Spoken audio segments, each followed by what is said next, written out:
Contagi stabili in Calabria, permangono situazioni delicate a Catanzaro al Comalca, a Vibo e a San Marco Argentano. Ci sarebbero 2 finanzieri indagati per l'esplosione che si è verificata sul barcone dei migranti il 30 agosto scorso a largo di Crotone. Le parole pronunciate dal vicepresidente della giunta Spirlì nel corso di un dibattito a Catania hanno scatenato una bufera. I 5 Stelle e il PD ne chiedono le dimissioni. Si torna in campo prima della chiusura del calciomercato. Il Cosenza a Ferrara, la Regina ospita il Pescara. Buonasera da Anna Franchino e ben ritrovati a questa nuova edizione in diretta del nostro telegiornale. Lo avete visto dai titoli, è stabile la crescita in Calabria, oggi un più 18 rispetto a ieri. Questi sono i dati del bollettino diramato dalla Regione Calabria. Secondo il bollettino diramato dalla Regione Calabria, ad oggi sono stati effettuati 203.282 tamponi. Le persone risultate positive al coronavirus sono 2.020, 18 in più rispetto a ieri. Quelle negative sono 201.262. Territorialmente i casi positivi sono così distribuiti: a Catanzaro 13 in reparto, 1 in terapia intensiva, 78 in isolamento domiciliare, 219 guariti e 33 deceduti; a Cosenza 10 in reparto, 120 in isolamento domiciliare, 492 guariti e 36 deceduti; a Reggio Calabria 5 in reparto, 101 in isolamento domiciliare, 341 guariti e 19 deceduti; a Crotone 6 in isolamento domiciliare, 133 guariti e 6 deceduti; a Vibo Valentia 6 in reparto, 27 in isolamento domiciliare, 86 guariti e 5 deceduti. Altra regioni o stati esteri 283, nel totale è compresa anche la persona deceduta al reparto di rianimazione di Cosenza che era residente fuori regione. I ricoverati del setting fuori regione e dei migranti sono stati inseriti nei conteggi dei rispettivi reparti di degenza. Complessivamente i ricoveri presso l'ospedale di Catanzaro sono 13, di cui 5 sono riferiti a persone non residenti. I ricoverati presso l'AU di Cosenza invece sono 10, di questi 3 sono non residenti, mentre la paziente dimessa a Cosenza è stata inserita nel setting fuori regione. Il totale dei casi di Catanzaro comprende soggetti provenienti da altre strutture che nel tempo sono stati dimessi. A Cosenza oggi si registrano 4 nuovi casi, di cui 3 da rientri. A Catanzaro se ne registrano 7 nuovi positivi da contact tracing. Reggio Calabria invece comunica che sono 5 i nuovi positivi, di cui 4 da contact tracing e un migrante, mentre Vibo Valentia ne comunica 2. Dall'ultima rilevazione, le persone che si sono registrate sul portale della Regione Calabria per comunicare la loro presenza sul territorio regionale sono in totale 1557. Lo dicevamo, cresce il numero dei contagiati, anche questi del focolaio del Comalca di Catanzaro. Si estendono però i controlli perché sembra possa esserci un collegamento anche con un altro cluster a San Marco Argentano. L'indagine epidemiologica in corso proprio dopo la scoperta della positività di un medico di base. Non mancano anche le problematiche legate alle scuole su tutto il territorio regionale. È il Comalca di Catanzaro in questo momento, il luogo sensibile della nostra regione. Il Covid è entrato nel mercato ortofrutticolo più grande della Calabria, costringendo il consorzio alla chiusura cautelativa e allo screening su chi lo ha frequentato negli ultimi giorni. Il numero dei contagiati dopo l'esame dei primi 100 tamponi su 200 circa effettuati è salito a 9 complessivamente. L'indagine epidemiologica ha rivelato anche che il virus ha colpito prevalentemente un box. I contagiati, infatti, lavorano per la stessa ditta che è di proprietà di un imprenditore contagiato insieme alla moglie. Il focolaio Comalca potrebbe essere collegato a quello emerso in una palestra di Catanzaro Lido. La circostanza renderebbe più complicata la ricerca dei contatti. Intanto si lavora alla ricostruzione della catena dei possibili contagi legata alla positività di un medico di base di San Marco Argentano. Al momento non è chiaro neanche come il medico si sia contagiato. Persona scrupolosa, non ha avuto particolari occasioni di contatto a rischio. La scoperta della positività è stata assolutamente casuale. Asintomatico, si è sottoposto a sierologico nel corso di una campagna di test avviata per tenere sotto controllo i docenti in una scuola dell'infanzia. Adesso saranno sottoposti al tampone anche i pazienti del medico. Calma piatta al liceo Telesio di Cosenza. Dopo i test effettuati nei giorni scorsi. Attenzione invece puntata in altre province. A Reggio Calabria, dove 2 scolaresche sono in quarantena, e a Vibo Valentia per la presenza di alunni positivi o contatti di positivi. 2 ragazze, figlie di un soggetto positivo, sono risultate anch'esse contagiate. Didattica a distanza e screening per le classi coinvolte. E a proposito dei contagi a San Marco Argentano, il sindaco proprio oggi ha firmato 21 ordinanze di quarantena obbligatoria proprio dopo il caso positivo del medico di base. Sentiamolo. Mettere in campo tutte le direttive per fronteggiare l'emergenza Covid. In caso di contagi i sindaci devono attrezzarsi. A San Marco Argentano c'è preoccupazione fra i cittadini dopo la notizia di un positivo che crea allarmismo e ansia per il fatto che si tratta di un medico di base. La notizia ci ha ovviamente lasciati sconvolti perché il medico in questione è una persona molto attenta, una persona che nell'esercizio della sua professione ha sempre mantenuto atteggiamenti assolutamente improntati al rispetto di tutte le norme igieniche, di sicurezza, quindi è stata davvero una cosa inaspettata.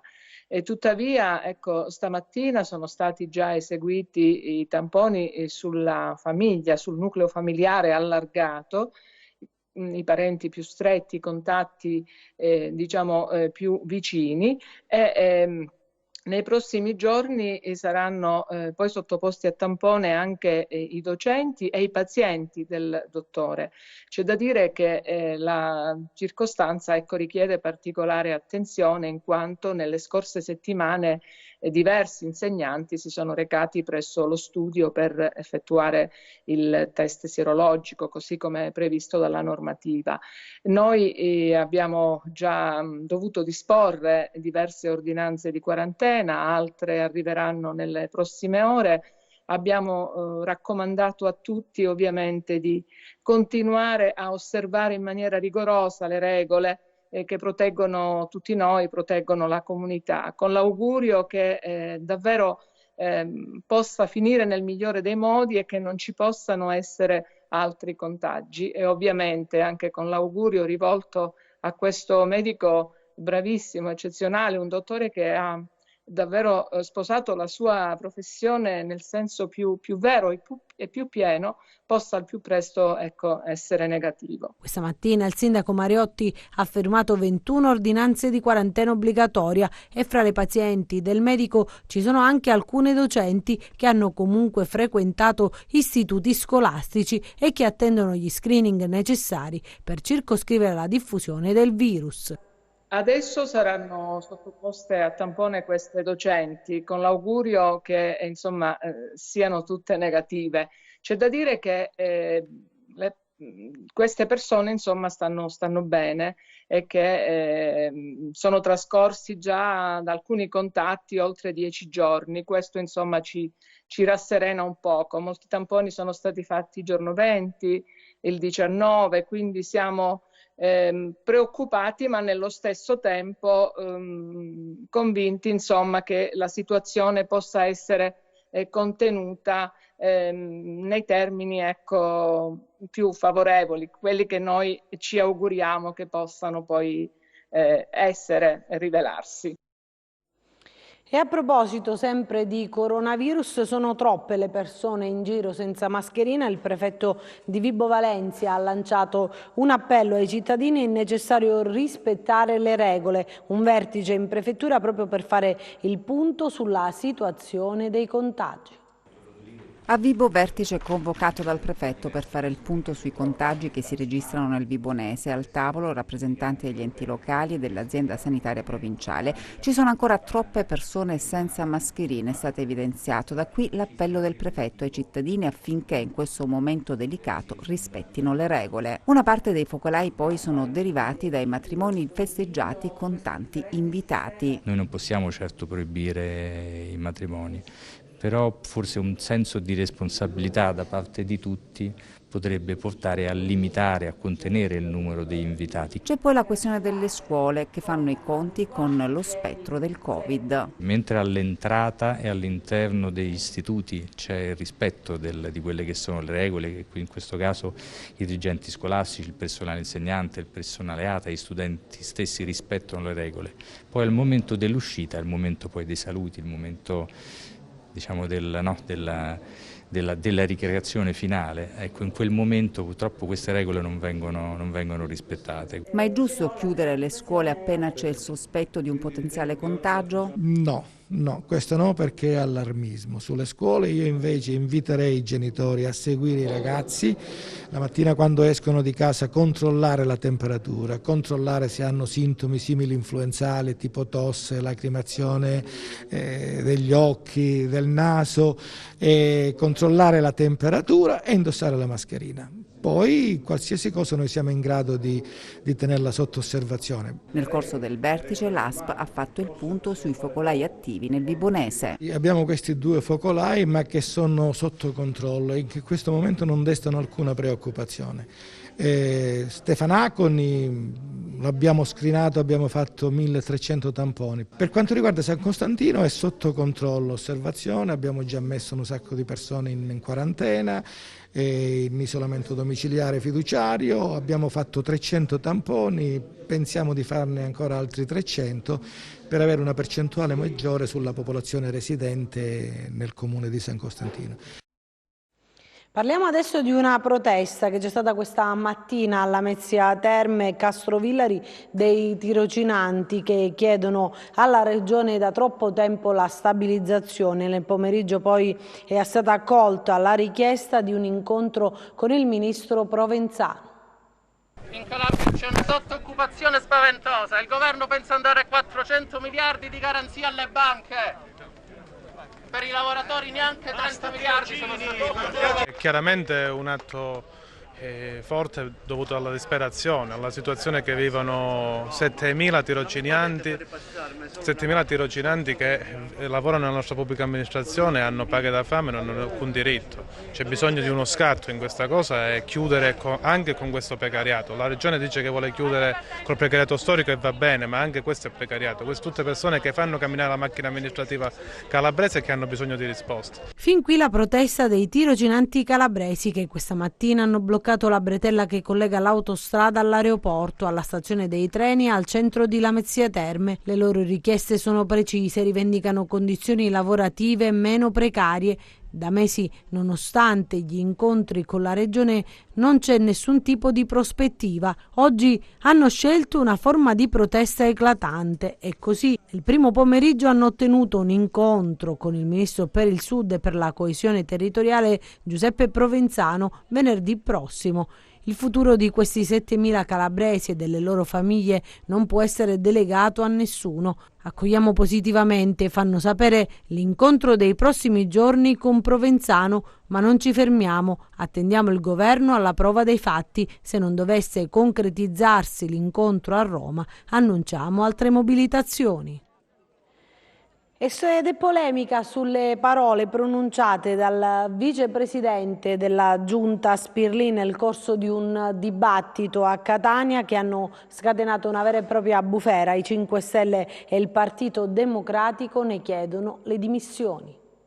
Per poter dire negro io parlo calabresi e dico mamma passa un negro per si piglia, e così sapendo che nel dialetto calabrese un negro è un negro e che non può essere detto in un altro modo perché in calabrese non c'è un altro modo per dire un negro, nessuno può venirmi a dire che io come minoranza calabrese non possa utilizzare il termine che meglio riconosco. Così come nessuno mi può dire a me, nessuno può venirmi a dire non puoi dire che sei ricchione perché sei omofobo.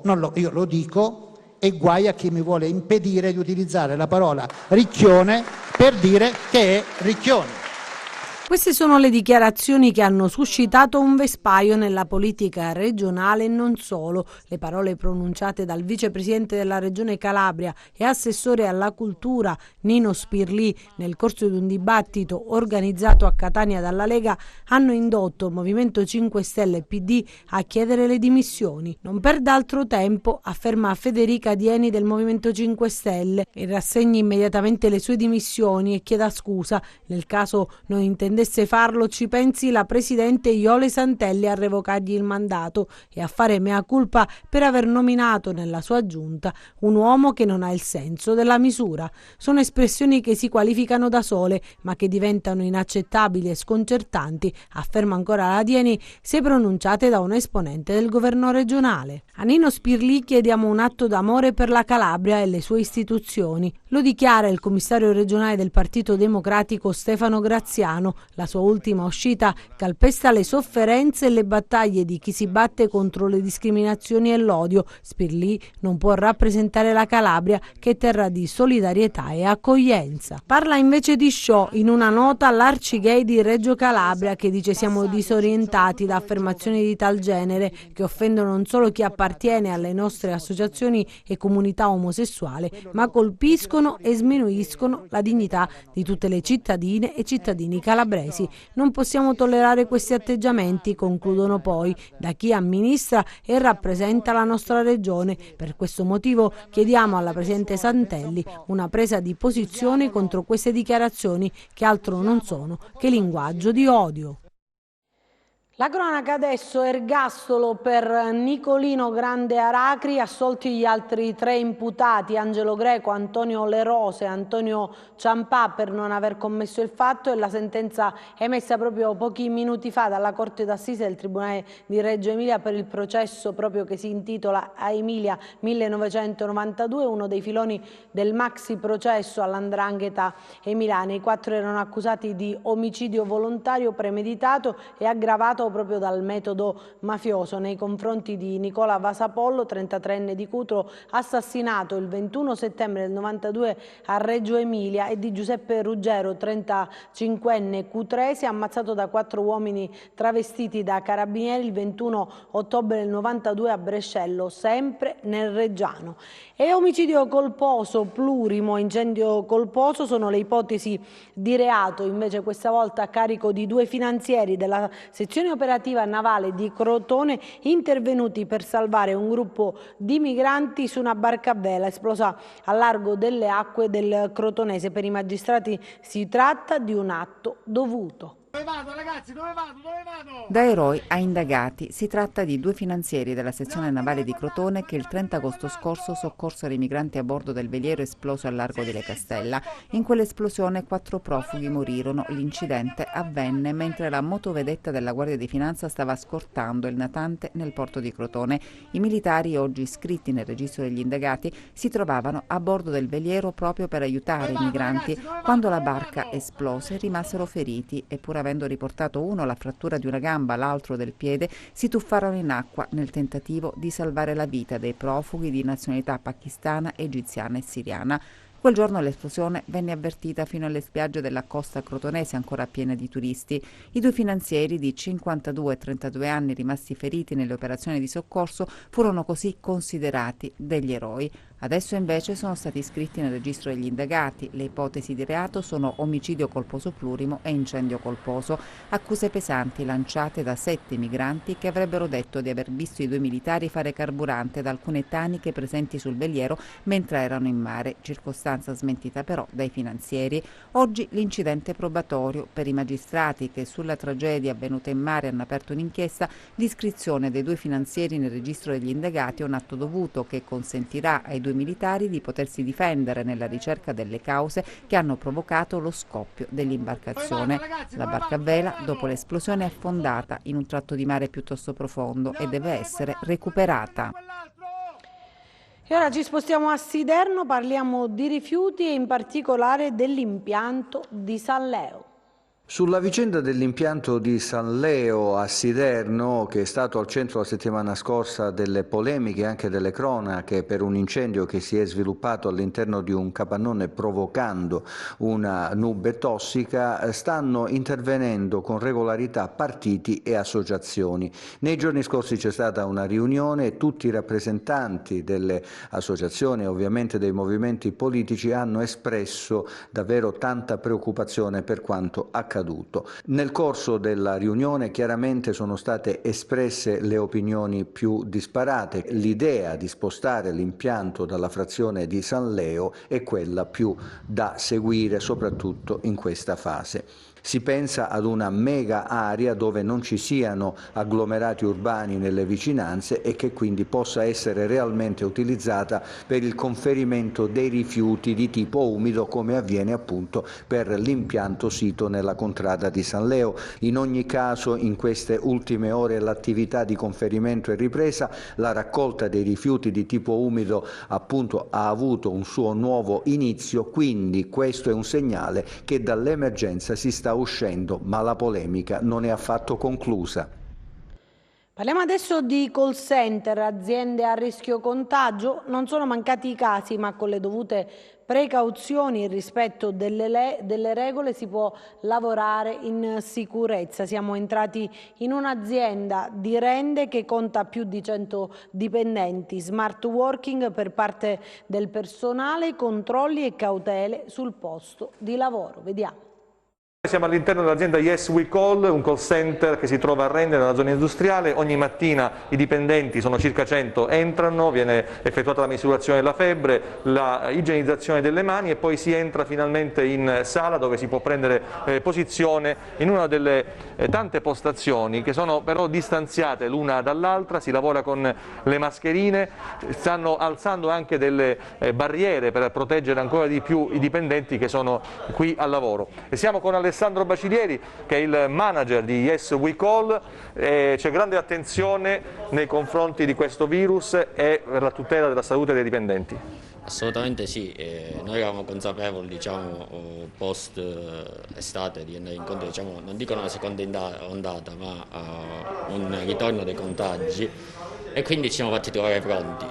Per quello che possiamo fare, DVR nazionale noi lo rispettiamo al 100%, con tutte le misure che state vedendo, che state, diciamo, come dire, prendendo atto di quello che stiamo facendo. Sanificazione delle mani, cambio turno, mascherina quando si va negli spazi comuni, tutto quello che serve per cercare di mettere in sicurezza i nostri collaboratori, che è la prima cosa a cui noi teniamo. Call center che sono dei luoghi di lavoro dove è avvenuto purtroppo qualche caso, quindi l'attenzione è massima. Sì, naturalmente l'attenzione è massima perché sono luoghi di lavoro dove lavorano tante persone, però noi abbiamo scelto innanzitutto di usare una modalità di lavoro smart working per chi praticamente può farlo, e noi li mettiamo nelle condizioni di poterlo fare, quindi questa è stata già una grande vittoria per noi. Naturalmente il lavoro in azienda è molto importante, soprattutto per chi entra in azienda e per chi impara questo lavoro per la prima volta, e noi li mettiamo in totale sicurezza, perché naturalmente non possiamo pensare di poterli chiudere per sempre, perché il tessuto imprenditoriale non ce la farebbe. Possiamo solo usare delle precauzioni per poter limitare al massimo quello che sono i contagi da Covid-19. Vedo postazione a scacchiera, la mascherina sicuramente, e poi state alzando addirittura delle barriere fra una postazione e l'altra. Sì, come vedete abbiamo alzato già una barriera, adesso alzeremo altre 2 barriere per cercare di mettere ancora di più in sicurezza i nostri collaboratori. La sicurezza non è mai poca in questo caso, quindi stiamo cercando di mettere più che altro far lavorare in tranquillità i nostri dipendenti e i nostri collaboratori, che è quella la cosa più importante per noi. Parliamo adesso di sport, di calcio di Serie B, perché si torna in campo prima della chiusura del calciomercato e anche della sosta. Il Cosenza giocherà a Ferrara con la Spal, mentre la Regina ospiterà il Pescara. L'ultima uscita prima della fine del mercato e della pausa che fermerà il campionato di Serie B per 2 settimane. Il Cosenza attende l'arrivo di alcuni elementi che completeranno l'organico. È ufficiale l'arrivo dalla Roma del difensore Buà. Intanto però c'è la SPAL da affrontare. Match fra i più complicati, ma per il tecnico Roberto Chiuzzi ogni gara e ogni avversario offre una chance per dimostrare di essere competitivi. Sappiamo la forza che ha, noi l'affrontiamo con il nostro credo, con ciò che sappiamo fare, studiando l'avversario, ma soprattutto lavorando sulle nostre forze, quindi va affrontato in questo modo con le nostre certezze. Recuperato Bruccini, che sembra aver superato il problemino fisico che lo ha tenuto lontano dal campo nella gara di Coppa Italia. In attacco con Iozzi indisponibile, uno tra Sacco e Litteri affiancherà Carretta con Baez nel ruolo di trequartista. Non dovrebbe discostarsi molto dall'11 che ha pareggiato a Salerno la Regina, che ospiterà il Pescara. Si giocherà in un granillo vuoto e su un manto erboso in pessime condizioni. Anche in questo caso la pausa sarà utile per risolvere il problema. Dopo la bella prova dell'Arecchi toscano cerca conferme e magari i 3 punti contro la squadra di Oddo. Sono state 2 partite che ci sono servite parecchio per capire dove dobbiamo lavorare. C'è da lavorare tanto perché abbiamo cambiato anche tanto, sulle cose che dobbiamo insistere, che abbiamo fatto bene, perché anche il primo tempo, dopo i primi 10 minuti, secondo me abbiamo fatto delle cose buone. I secondi 45 minuti abbiamo messo alle corde la Salernitana, in una squadra secondo me di livello, e quindi devi partire da quelle certezze, consolidarle, avere sempre la tua identità, il tuo modo di giocare, la tua consapevolezza, la tua attenzione, la massima concentrazione, perché il nostro modo di giocare richiede quello. E a proposito di calcio, questa volta di Serie A, crederci e non mollare mai, sono convinto che i risultati arriveranno, sono le parole di Giovanni Stroppa, che arriva in sala stampa molto contento alla vigilia proprio della trasferta di Reggio Emilia, dove il Crotone domani alle 15 affronterà il Sassuolo. Adesso vediamo come ha chiuso la borsa.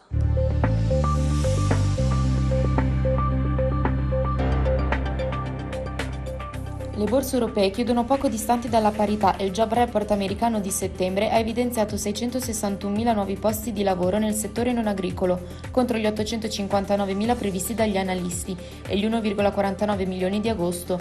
Meglio delle attese, il tasso di disoccupazione è sceso al 7,9% dall'8,4% di agosto. In Europa è stata diffusa la lettura preliminare di settembre sull'inflazione dell'Eurozona, che ha registrato una riduzione dello 0,3% su base annua dopo il meno 0,2% di agosto. Il contagio del presidente americano e di sua moglie Melania ha alimentato il nervosismo sui mercati in un periodo già incerto a causa della pandemia e delle elezioni americane in programma a novembre. A Piazza Affari il FTSE MIB termina invariato, poco mosso come il DAX di Francoforte a meno 0,3 e il CAC 40 di Parigi flat, l'Ibex 35 di Madrid a più 0,2% e il FTSE 100 di Londra a più 0,4. Oltreoceano arretrano ancora Dow Jones a meno 0,6%, S&P 500 a meno 0,9% e Nasdaq meno 1,7%. Sul Forex l'euro-dollaro arretra 1,172, il cambio tra biglietto verde e yen si riduce a 105,3. In forte calo il petrolio con il Brent a meno 2,6% a 39,9 dollari e il WTI a meno 2,5% a 37,7 dollari. Sull'obbligazionario lo spread BTP Bund si contrae 132 punti base, con il rendimento del decennale italiano in calo a 78 centesimi. Tornando a Piazza Affari, tra le big cap svetta Banco BPM a più 5,4%, seguita da Saipem a più 3,7%, mentre arretrano Nexi a meno 3,15% e Biper a meno 2,7%. Grazie e buon proseguimento di serata. E chiudiamo con le previsioni del tempo.